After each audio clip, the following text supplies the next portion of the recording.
Everyone, and welcome to another episode of the Match Betting Chronicles.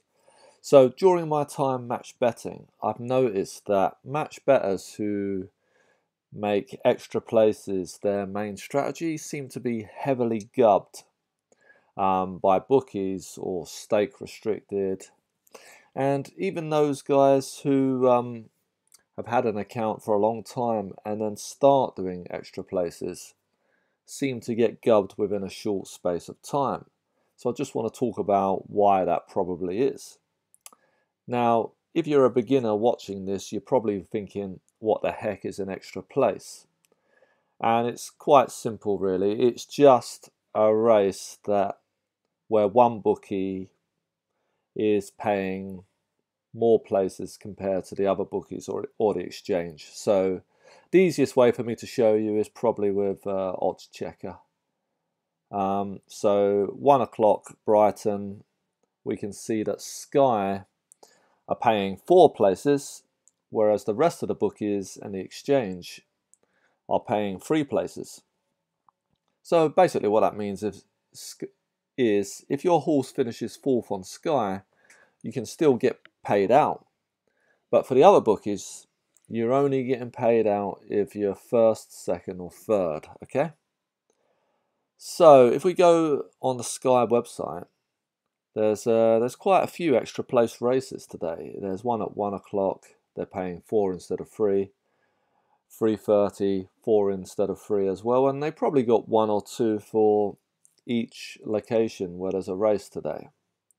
Now this is attractive to punters because they might be looking at these races thinking their horse has got more chance of a payout on these races, or match bettors who target these because they'll be hoping that their horse finishes 4th because they laid a bet on the exchange and they lay against the horse coming 1st, 2nd or 3rd. So if you can imagine that you're going to get paid for 4th on Sky and you're going to be paid out on the exchange. So it's big profit. So why does this strategy lead to Gubbings? Well, it's quite simple really. It's because of the way in which it's done. So this is a piece of software by Odds Matcher. It's called the Extra Place Matcher. And what it does is you can just look at all the races where a bookie is paying an extra place or 2. And then it's going to show you what horses to back. It's going to show you plus EV bets, basically. Now, not all of these on here are actually plus EV bets, but they're the best of the bad pick. But what match bettors do is use this column, implied odds. And if the implied odds are high, like normally above 15 or 20, depending on the strategy, then you back that horse. And the reason why is because if we look at this this one, well actually let's look at the bottom one, Nestara.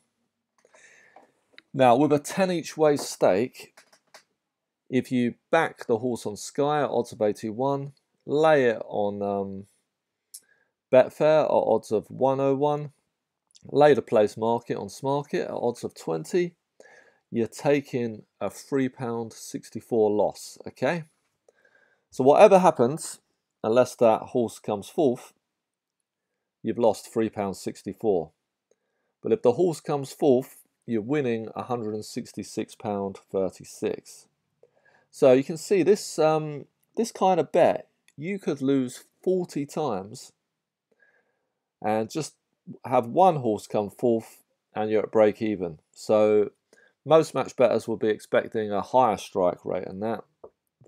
So that is why this strategy is profitable in the long term.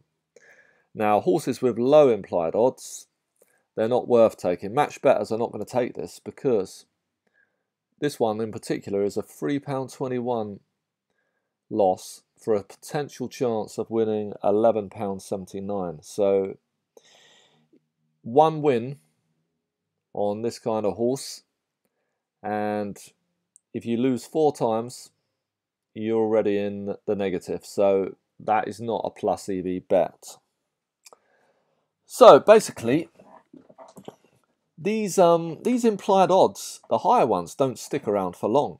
Okay, sometimes just 1 or 2 minutes, 5 minutes maybe, and then they're gone, because when the exchange odds get close to the bookie back odds, the bookies like to cut them. So this one I'm looking at, this one, Nestar R, it's probably already been cut.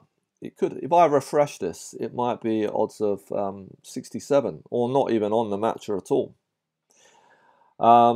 So what that means is that there's a flurry of bets from hundreds and hundreds of match bettors when the implied odds are high. So it's not rocket science for the bookies to figure out who's match betting, because this horse is not expected to win.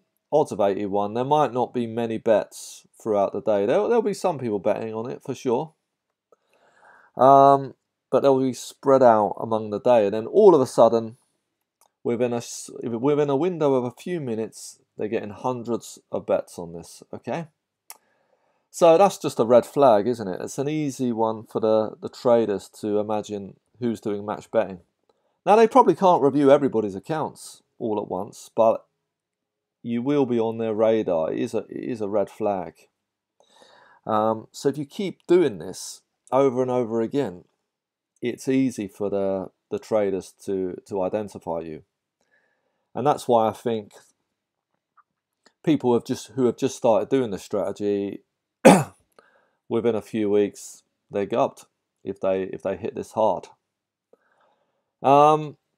Another reason why it's bad for account health is often because they do it on like low class races. I mean, Sky today, they've got a lot of class 6 races, and that's the lowest classes. That's like betting on Division 2 football, really. So what some match bettors do is they won't do it on class 6, and they'll only do it. Some people only do it on the weekends, class 1 and 2 races, to try and preserve their account. But at the end of the day, that if they're only betting on extra place races, it's quite easy for the bookie to see they're a match better, because a lot of match bettors won't bet on standard races that are just paying normal amount of places. They want races, they want extra place races, so they have a chance of winning the bet on the bookie and the exchange.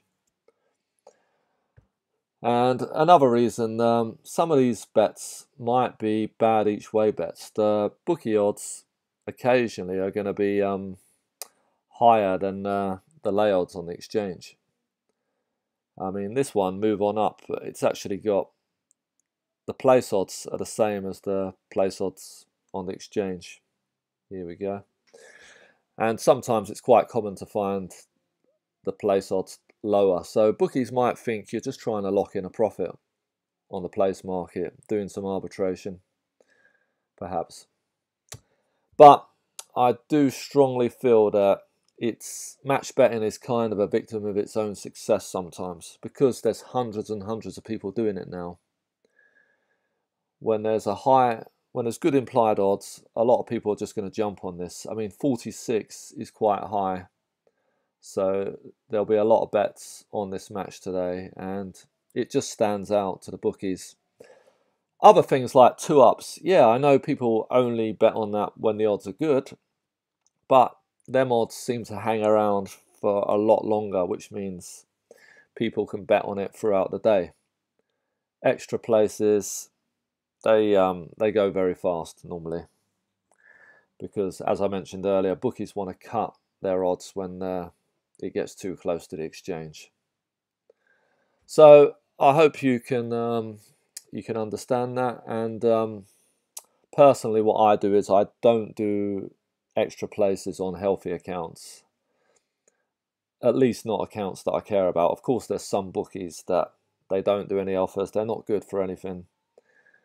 I might do extra places on them because I don't really care if I get gubbed or restricted. But normally I'm just going to be doing it on gubbed accounts, And you can still make money, but normally they're stake restricted, so you'd be lucky to get 10 each way on this, on a gubbed account. On a gubbed Sky, stake restricted, you might get £2.50. So that would drop your qualifying loss down to 91 pence. 91 pence risk, sorry, for the potential of winning £41. So yeah, I can see why people do that. But me personally, I'm just going to wait until my accounts are gubbed before doing that. Anyway, thanks for listening, and hope you found the video useful. Take care.